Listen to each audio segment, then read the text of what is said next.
Yahweh, Yahweh, Yahweh. Praise Yahweh for being with me and my family, my Hebrew brothers and sisters. Praise Yahweh for being with those around the globe that are trying to fulfill your will to make it happen. Yahweh.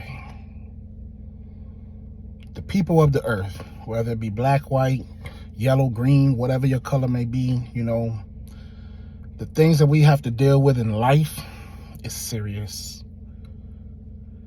Tyre Nichols. Yeah, Tyre Nichols. That's a life lost. My heart goes out to his family. Most of all, out to him for what he endured.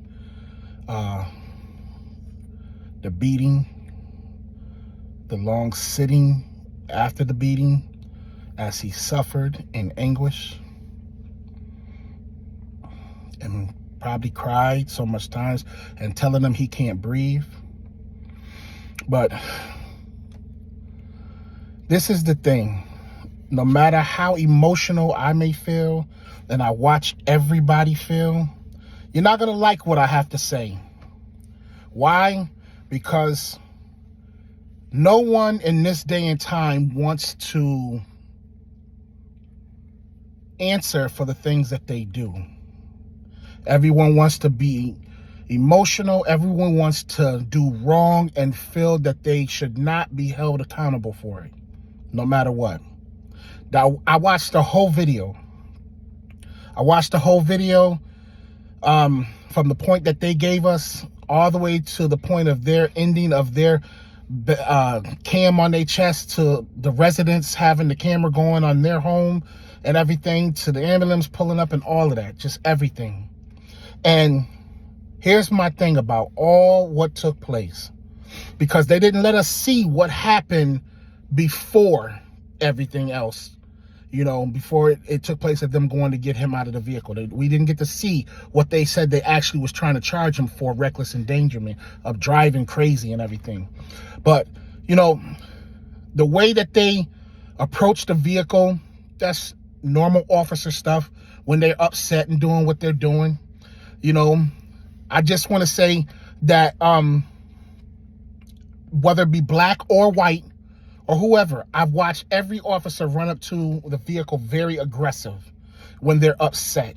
And I'm not being on their side at this moment. I'm just kind of telling you, I can kind of understand, because every one of us will be upset. It's just like our children, you know, and I'm not relating this to their children because he wasn't their child, but I'm telling you that when somebody is constantly doing stuff that is getting up under your skin and you're telling them to abide by the things that's right and they're not, you're going to get upset. I don't care who you are.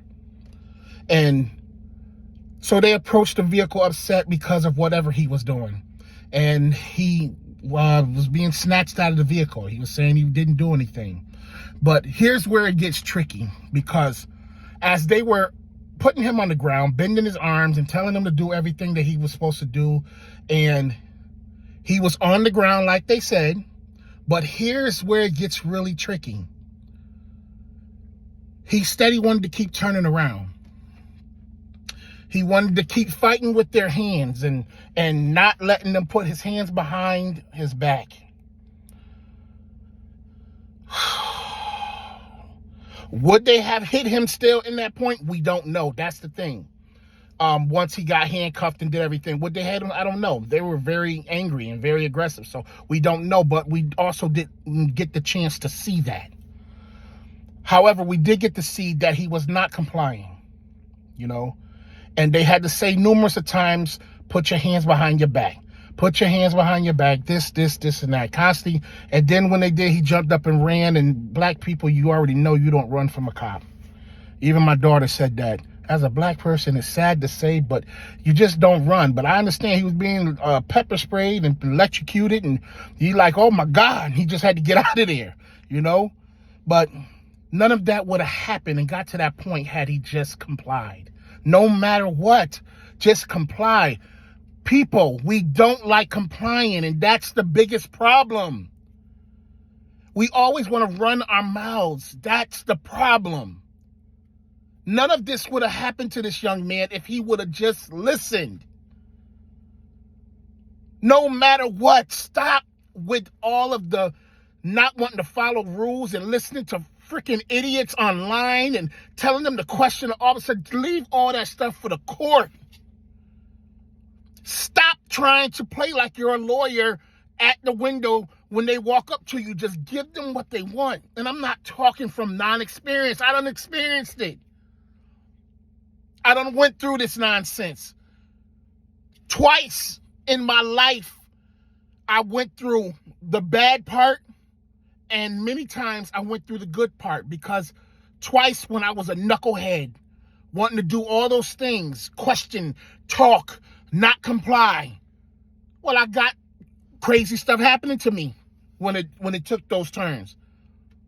But when it was the other times when I had a different mindset, complied, no, whatever you say, I did whatever they asked, just gave my identification. If they asked me to step out of the car, I stepped out of the car, whether I was right or wrong. It didn't matter.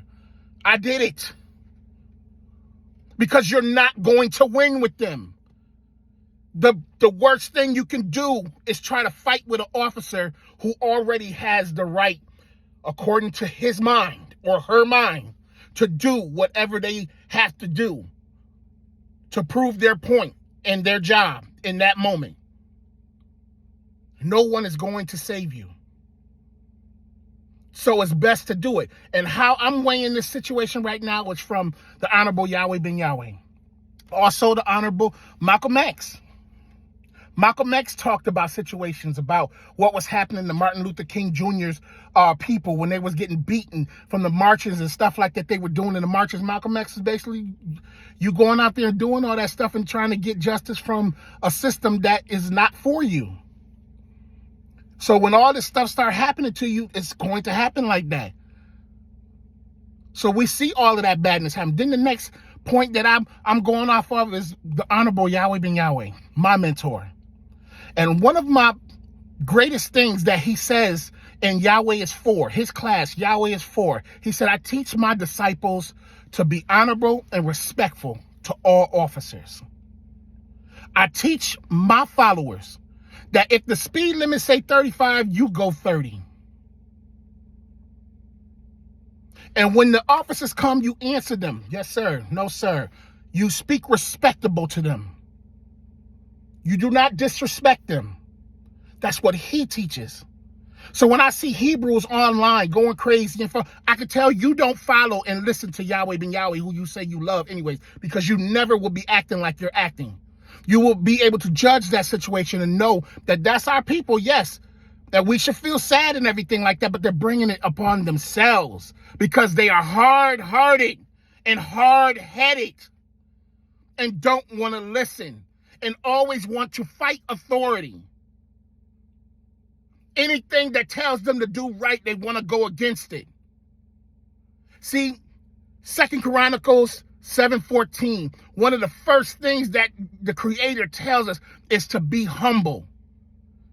Yeah, he was acting a little humble, but at the same time, he wasn't humble, because to be humble is to be submissive, to relax, basically, respectful. They telling you to do something, do it. But when you got that attitude, I ain't letting them do it, they ain't right, they ain't supposed to be doing this and they ain't supposed to be doing that, well, you keep on enjoying your hell, because that's what's going to happen. You keep on doing it. I don't care what they're trying to make a point with on there. They're only making a big point because it's 5 black officers.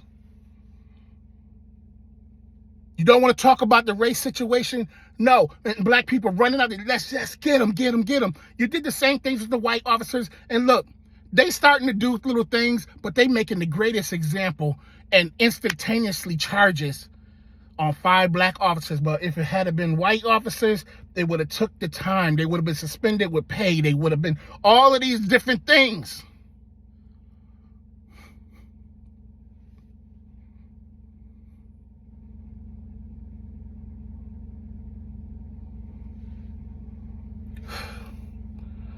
I'm sad for the brother. I'm sad for his family.